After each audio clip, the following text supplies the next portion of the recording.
Hello' everyone, কি খবৰ আপোনালোকৰ? আশা কৰোঁ সকলোৱে ভালে আছে। আজি আমি যাব আছোঁ মেঘালয়লৈ। মেঘালয়ৰ ক'ত গৈ আছোঁ, কিয় গৈ আছোঁ, সকলোবোৰ জনাই আছোঁ। গতিকে চাই থাকক ভিডিঅ'টো শেষলৈকে।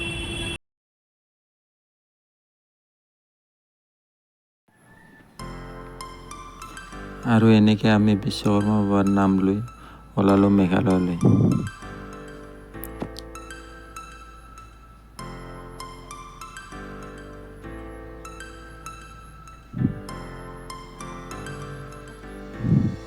আৰু লাহে লাহে আহি আমি পাই গ'লোঁ আসাম মেঘালয় বৰ্ডাৰ।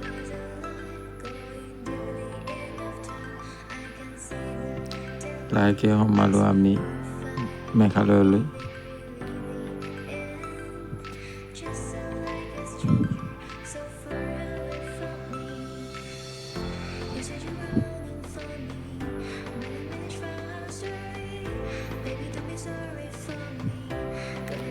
মেঘালয়ৰ ৰাস্তাবোৰ অলপ ডাঙৰ কৰি বনাই আছে, সেইবাবে কিছুমান ঠাইত অলপ ভাল আৰু কিছুমান ঠাইত অলপ বেয়া হৈ আছে।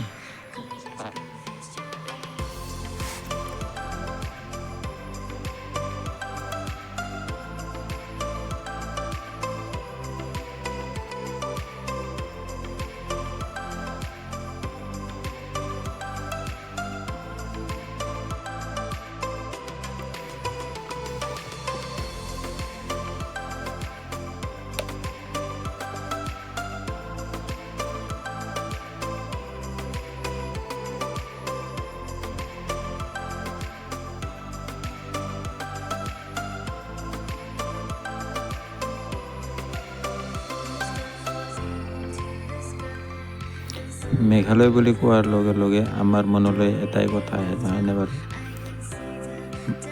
ওখ ওখ পাহাৰৰ মাজে মাজে একা বেকা ৰাস্তা।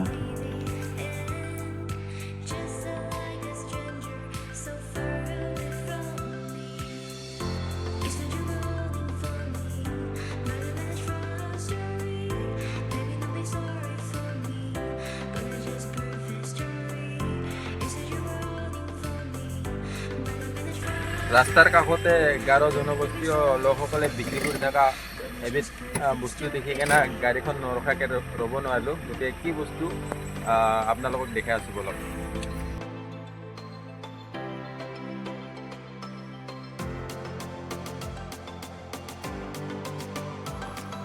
আপোনালোকে যদি কেতিয়াবা দুধনৈ হৈ ৰংজিঙৰ ফালে আহে, আপোনালোকে এনেকৈ গাৰো জনগোষ্ঠীয় লোকসকলে ৰাস্তাৰ কাষতে বিক্ৰী কৰি থকা পাহাৰীয়া শাক পাচলি দেখিবলৈ পাব। এয়া দেখিছে নহয়, বাঁহৰ গাজা, জলকীয়া, বেঙেনা এইবোৰ বিক্ৰী কৰি আছে। তাৰে মাজৰ পৰা মই লৈ ল'লোঁ বাঁহৰ গাজা। এইবিধ বস্তু মোৰ খুবেই প্ৰিয় হয় আৰু বহুতে এইবিধ বস্তুৰ ঔষধি গুণ থকা বুলিও কয়। বাঁহৰ গাজা লৈ পেলাই আমি আকৌ কৰিলোঁ যাত্ৰা আৰম্ভ।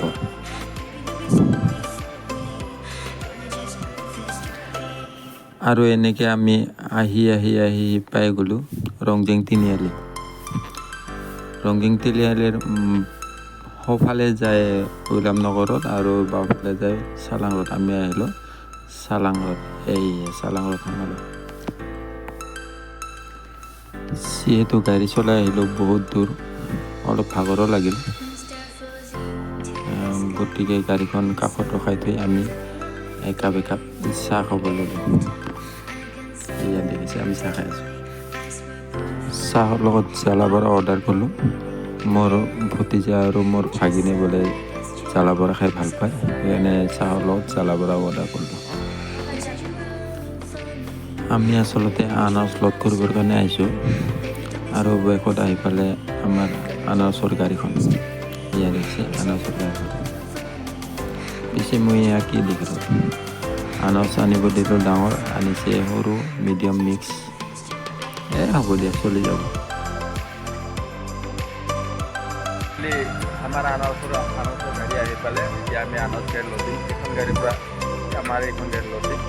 আৰু আমাক মোৰ ল'ৰা এজনে কলগছ কাটি আছে, কলৰ পাত কাটি আছে। সেইটো আৰু এতিয়া আমি কলপাতটো এইখন গাড়ীত দিম আপনি কলপাতটো তলত দি কিনে আনাজখিনি লোড কৰিলে মানে ভাল হয় সেইকাৰণে আমি এইখন গাড়ীত ধুনীয়াকৈ কলপাত দি কিনে আনাজখিনি লোড কৰি ল'ম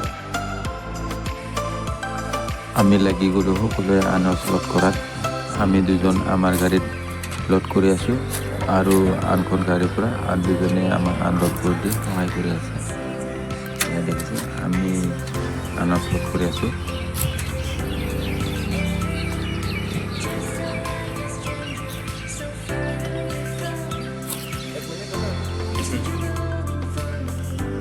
অৱশেষত এইখন যিখন গাড়ীত আনাজ আহিছিলে এই গাড়ীখন খালী কৰি কিনে আমাৰ এইখন গাড়ী লোড কৰা হৈ গ'ল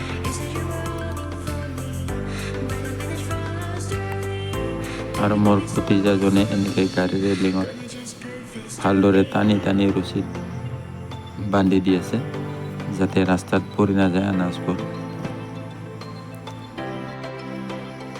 এই ল'ৰাজন ৰছী টানাত খুবেই এক্সপাৰ্ট একদম বঢ়িয়াকৈ টানি টানি বান্ধি দিব ধুনীয়াকৈ বান্ধি আছে ল'ৰাজন আৰু আমি আনাজ লোড কৰি ওলাই আহিলোঁ মেঘালয়ৰ পৰা গুৱাহাটী অভিমুখে Incoming call from Mornali Ray. Manic. ৰাতিও হৈ গ'ল আৰু আমি এনেকৈ লাহে লাহে আহি পাই গ'লোঁ গুৱাহাটীলৈ শেষত ভিডিঅ'টো চাই কেনেকুৱা পালে জনাবলৈ নাপাহৰিব দেই যদি ভাল লাগিছে তেতিয়াহ'লে ভিডিঅ'টো লাইক কমেণ্ট শ্বেয়াৰ কৰি দিবলৈ নাপাহৰিব আজিলৈ ইমানে ধন্যবাদ